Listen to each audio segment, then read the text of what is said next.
ఉన్న బంగారాన్ని విడిపించి ఆ రోజు ఆన్లైన్ రేటుకే మేము కొంటాం. Sharma gold company. నమస్కారం, వెల్కమ్ టు సుమన్ టీవీ. నేను గీతాంజలి.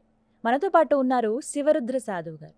ప్రత్యేకించి చెప్పాలి, కేదార్నాథ్ లాంటి ఆలయాన్ని హైదరాబాద్లోని జగద్గిరి గుట్టలో నిర్మించాలనేది ఆయన సంకల్పం. దానికోసం ఆయన చాలా తీవ్రంగా శ్రమిస్తూ ఉన్నారు. ప్రత్యేకించి వారు చెప్పేటువంటి మాటలు ఎంతో మందిని ఒక రకంగా చెప్పాలంటే వాళ్ళ కష్టాల నుంచి బయటపడేసాయి. తెలియని విషయాల్ని తెలియజెప్తూ ఎంతో జ్ఞానాన్ని ఆయన పంచుతూ ఉన్నారు. అందుకని వాళ్ళు ఆహ్వానించాం. చాలామందికి ధర్మ సందేహాలు అంటూ ఉంటాయి, వాటి గురించి తెలుసుకోవాలనుకుంటారు. పితృపక్షాల గురించి కావచ్చు, అలాగే ఆత్మల గురించి చాలామంది మాట్లాడుతూ ఉంటారు. ఇలా రకరకాల అంశాల గురించి ఆయన చెబుతూ ఉంటారు. మరి వారిని సుమన్ టీవీ స్టూడియోకి ఆహ్వానించాం. వారితో మాట్లాడదాం, మన సందేహాలని నివృత్తి చేసుకుందాం. గురుగారు నమస్కారం అండి. చాలామందికి అంటే రకరకాల కళలు వస్తూ ఉంటాయండి. కొంతమంది అయితే తెల్లవారుజామున వచ్చే కళలు నిజం అవుతాయి అని అంటారు. కళలో కొంతమందికి పదే పదే కొన్ని జంతువులు, వస్తువులు ఏవో కనపడుతుంటాయి. అందులో ప్రధానంగా పాము కళలోకి వస్తుందండి ఎక్కువగా. ఎప్పుడు నిద్రించినా సరే ఏదో ఒక రూపంలో కనపడుతూనే ఉంది. దీనికి ఏంటై ఉంటుంది కారణం అని అడుగుతారు. కళలు అనేది నిజ జీవితంలో ఊహించుకునే వచ్చేది. మీరు అన్నది పాము అన్నారు కాబట్టి దాని వివరణ చెప్తాను.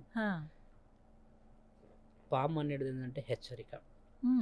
ఆదిశేషు వస్తే శుభ సూచకం. ఆదిశేషుకి పాముకి చాలా తేడా ఉంది. పాము అనేది ఒకే పడగ, ఆదిశేషు వచ్చేసి 5 పడగలతో ఉండి ఆయన గారు చూపించే వివరణ మహావిష్ణువు సైతం పడుకొని ఉండేది. ఆదిశేషుకి ఆ విలువ ఎందుకు వచ్చింది, వాసుకి ఎవరు, ఈ పాములన్నిటికీ ఏంది ఒక సామ్రాజ్యం, నాగలోకం అనేది ఎందుకుంది, ఈ నాగలోకం మానవ శరీరంతో ఏం సంబంధం, ఈ మానవ శరీరానికి కళలు రావడం ఎందుకు, అది శాపాలు తగలడం ఎందుకు, పాటించడం ఎందుకు, ఇది కొంచెం డీప్గా వెళ్దాం మనం. నాగలోకం అనేది ఏంటంటే అమ్మ, ఒక నిధిని కాపాడుకోవడానికి పరమాత్ముడు పెట్టింది. మహాసముద్రంలోనే కనబడతాడు మహావిష్ణువు. అంటే సముద్రంలో అన్ని మీరు అన్నట్టుగానే ఎన్నో ఉన్నాయి కదమ్మా, అన్ని నిక్షిప్తమే ఉంటాయి అక్కడే ఆయన పడుకొని ఉంటాడు ప్రశాంతంగా అమ్మతో పాటు. అలా ఒక కళలో పాము కనబడింది అనడానికి గల ముఖ్యమైన ఉద్దేశం, పడగ విప్పి కనబడితే ఎవరో శత్రువు మనపై చూస్తున్నాడు అని అర్థం. ఒకవేళ పాకినట్టు పోయినట్టు కనబడితే కులదైవం వచ్చింది అని అర్థం. అంటే మన ఇంట్లో కొంతమంది ఎల్లమ్మలు ఉంటారు. ఇప్పుడు నరసింహస్వామి కూడా సర్పంతోనే ఉంటాడు, శివుడి మెడలో కూడా సర్పమే ఉంది. హెచ్చరికలు జారీ చేసుకోవాలి. శివుడు మాత్రం లింగ రూపంలో కనబడతాడు. ఇప్పుడు ఈ వాసుకి ఎవరంటే అమ్మ, సాగర సంగమం జరిగేటప్పుడు ఆ విషాన్ని చిమ్మిన మహానీయురాలు ఈ వాసుకి.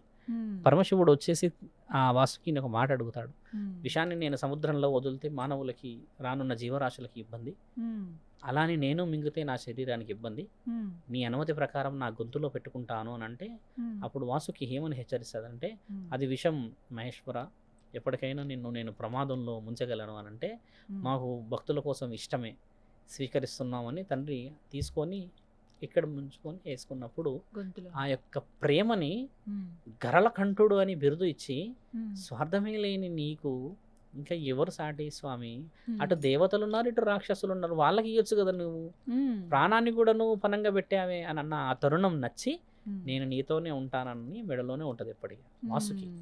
ఆదిశేషు వచ్చేసి విష్ణు రూపంలో ఈ 5 పడగలు 7 పడగలు అనేది ఏంటంటమ్మా, ఇది సముద్ర గర్భానికి రక్షకులు, వీళ్ళు నిధికి రక్షకులు. నిధికి సర్పమే ఎందుకు రక్షకులు ఉంటారు మీకు తెలుసా తల్లి?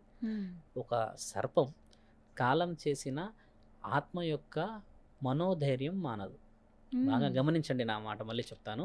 ఒక సర్పాన్ని ఒక గుడికి కాపలాగా మనం ఇట్లా ఒక మంత్ర ఉచ్చారణ చేసి పెట్టేస్తే 200 సంవత్సరాల తర్వాత నువ్వు వచ్చినా కూడా, ఫలానా అమ్మ వచ్చింది, ఆవిడ శరీరం మారింది కానీ ఆత్మ మారలేదు, ఎందుకంటే ఈ ఆత్మని చూసిన ఆత్మని నేనే అన్న మంత్ర ఉచ్చారణనే సర్పానికి ఉన్న బలం. సర్పం భూమి లోపటి ఉంటుంది కదమ్మా, దానికి గాలి కూడా అందుతుంది.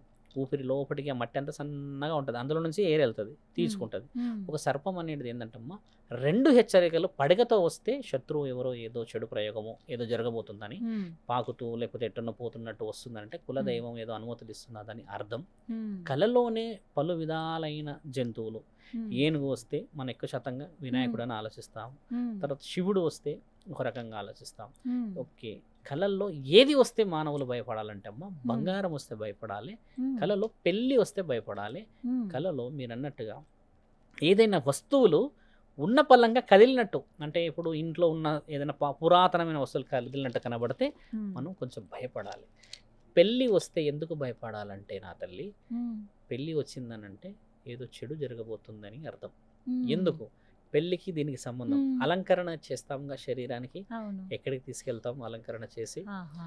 సహజంగా గమనిస్తే మనం ఎక్కువ శాతంగా చూస్తే ఈ చనిపోయిన వాళ్ళు అలంకరణ చేసి తీసుకెళ్తాం. అవును. పెళ్లి అనేది అలంకరణ అని అర్థం.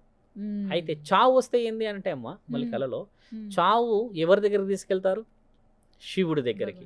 అంటే చావు అనేది మంచికి, పెళ్లి అనేది చెడు. అంటే ఇక్కడనేమో చావు వస్తే చెడు కావాలి, పెళ్లి వస్తే మంచి కావాలి, రివర్స్ ఎలా ఉందంటమ్మా. అలంకరణతో వచ్చిన దాన్ని ఎక్కడికి తీసుకెళ్తాము అంటే ఏదైనా వార్త వినబోతున్నాము అని అర్థం. అదే నీవు ఆల్రెడీ అలంకరించుకొని ఒక శ్మశానమే వస్తే శివుడు వచ్చాడని అర్థం. దీంట్లో వ్యత్యాసం ఉంది మళ్ళీ. ఇప్పుడు మీరు అన్నట్టుగా ఏనుగు చెప్పినది ఏంటంటే కళలో ఏనుగు కూడా అరిచినట్టు రంకేసి చూస్తున్నట్టు వస్తుంటమ్మా. వినాయకుడికి ఏదో ఇబ్బంది మీరు పెట్టారో, లేకపోతే ఏదో ఆయన కోరిన కోరికను తీర్చలేరనో, లేకపోతే కొడుకు పుట్టినాక కూడా నా దగ్గరికి వస్తా అని రాలేరనో ఈ వినాయకుడి సందర్భాలు ఎక్కువ జరుగుతుంటాయి ఇవన్నీ. మొన్న మమ్మల్ని అడిగారు, వినాయకుడిని నేను ఇప్పిస్తానంటే వేరే వాళ్ళు ఇప్పిస్తున్నారు, వారు అమెరికాలో ఉంటారంట స్వామి, నా కొడుకు పుట్టినంట లాస్ట్ ఇయర్ మొక్కుకున్నాడంట అని అన్నారు. అంటే చూడండి, మొక్కుబడులకి విలువ ఉంది ఇక్కడ. వినాయకుడు అని అనుకున్నాడు, అదొక ఆలోచన చేస్తాడు కదమ్మా. మన దగ్గర ఇన్ని విలువలు ఉన్నాయి. దున్నపోతు వచ్చింది అని అంటే సాక్షాత్తు యముడు వచ్చేసినట్టే అర్థం. అంటే మనకి ఈ కళలో అన్ని వివరణలు ఎవరు చెప్తే ఎవరు రాశారు ఈ సంపుటి మాట్లాడుకోవాలి. ఒకప్పుడు ఒక వేదాలు చదువుతున్న మహర్షులు ఒక మర్రి చెట్టు కింద కూర్చొని ఆశ్రమంలో ఒక రోజు, అంటే వారంలో ఒక రోజు లేకపోతే 2 రోజులు, అప్పట్లో గుడిలు ఇన్ని లేవు కదమ్మా, ఒకే గుడి ఉండేది, అది కూడా మహాపుణ్యక్షేత్రం, అందరూ వచ్చేవాళ్ళు కదా. అక్కడ ఆయన హెచ్చరికలు ఇచ్చేవాడు, అది పంచాంగ రూపంలో. అదే మన స్వప్నశాస్త్రము. ఇది పంచాంగ రూపం ఏంటంటే వీటిలో చెప్తే అవతల వ్యక్తికి నిజాలు జరిగినాయి, మంచి జరిగినాయి అండి.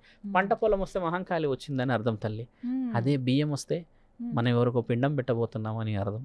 ఇలా కొన్ని పంట పొలానికి మరి బియ్యానికి పంట నుంచే కదా బియ్యం వచ్చేది. తేడాన్ని గమనించి చెప్పగలిగిన వాడే శాస్త్ర వేదాన్ని చెప్పగలిగిన వాడు. కళ వచ్చేందుకు మంచి జరిగిపోతుంది అని అనకూడదు. ఇక్కడ నీవు పడుకున్న తర్వాత నీ శరీరాన్ని వదిలి ఎక్కడికి పోతున్నావు అనేది నీకు తెలియదు. ఎందుకంటే మన ఆత్మ సంపుటి పరమాత్ముడి యొక్క ఆస్తి. ఆయన నిన్ను పిలుచుకోవచ్చేమో, ఏదైనా హెచ్చరికలు నీకు చెప్పచ్చు. కొంతమంది అంటారు, స్వామి నేను కళలో 7 కొండలు ఎక్కుతున్నట్టు కలబడ్డది అని అంటారు. కొంతమంది అంటారు వరంగల్ భద్రకాళికి నేనే అభిషేకం చేస్తున్నాను అంటారు. అంటే నీ కళల సముదాయంలో నీవు ఏమి ఊహించుకొని ఉంటావో అది ప్రత్యక్షముగా పరమాత్ముడు నీకు చూపిస్తాడు. మంచి జరగాలి అని రాసున్నదే మంచి తల్లి. చెడు నువ్వు ఆలోచిస్తే ఖచ్చితంగా నీవు శత్రుత్వంగా ఆలోచిస్తున్నావు అంటే అవతల వ్యక్తి కూడా నీ మీద చెడు కన్ను, దానికి కూడా నిన్నే కాపాడతారు వాళ్ళు. నువ్వు చెడు చేయకపోతే నిన్నెందుకు ఎవరమ్మా ఇబ్బంది పెడతారు? వాస్తవమే కదా. సముద్రం కూడా వస్తుంది, అలలు ఎక్కువ వస్తున్నాయి అంటారు. అంటే ప్రమాద హెచ్చరికలు సముద్రం గురించి మాట్లాడవచ్చు. ఎందుకంటే అమ్మ అది ముంచుతుంది కదా మనుషులని. ముంచడం సముద్రం ఉన్న గుణమే అది. దాని నీళ్ళు తాగలేం మనం, ఉప్పు నీళ్ళు కదా. సముద్రం అంత పెద్దగా ఉండి ఉపయోగమా? ఒక మాట, నీళ్ళు తాగలేం దాన్ని. అందులో కేవలం వచ్చిన జీవరాశులు తీసుకుంటాం మనం, పెంచుకోవడం లేకపోతే దాన్ని చంపుకొని తినడం అలా చేస్తారు. ఈ హెచ్చరికలని మీరు అన్నట్టుగా ఈ స్వప్న శాస్త్రానికంటే ముందు జ్ఞానశాస్త్రం రాసింది. ఈ స్వప్న శాస్త్రం మళ్ళీ బల్లి శాస్త్రం ఉంది, ఇంకే శాస్త్రం కదమ్మా. వీటన్నిటికంటే ముందు ఒక శాస్త్రం రాసింది. ఆ శాస్త్రమే భగవద్గీత. ఇవన్నీ చదివిన వాడు ఎవరు కళలో వస్తేంది, ఈ శరీరం ఎక్కడికి పోతేంది అనుకుంటాడు. ఇది చదవం. ఏదైనా చిన్న విషయం వస్తే భయం అవుతుంది. ఎందుకంటే భగవద్గీత మానవ సంపుటి అని అందుకే అంటారు. అది చదివితే మరణం వచ్చినా మనకు హాయే. మానవుడికి కళలు ఎవరు చెప్తారు తెలుసా అమ్మ? ఎవరికైతే ఎక్కువ ఆశ ఉంటుందో వాళ్ళే చెప్తారు. వామ్మో రేపు పొద్దున్న ఇంటర్వ్యూ పోతున్నా ఇక అవుతుందో కాదో, రాత్రి పాము వచ్చింది కళ భయంతో. అలాంటి భయంతో ఉండకుండా నీ సంకల్పం, నువ్వు చదువు బాగా చదువుకుంటే ఇంటర్వ్యూ ఫెయిల్ అయినా నాకు సక్సెస్ వేరే దగ్గర రాసి ఉంటుందని ఆ ఆజ్ఞ రాదు మనకి ఇక్కడ. ఫస్టే నువ్వు లోపల భయపడతావు. అది స్వప్నానికి ఉన్న అర్థాలు తల్లి. చక్కగా వివరించారు గురుగారు. ధన్యవాదాలండి. నమస్కారం. ధర్మో రక్షతి రక్షత తల్లి.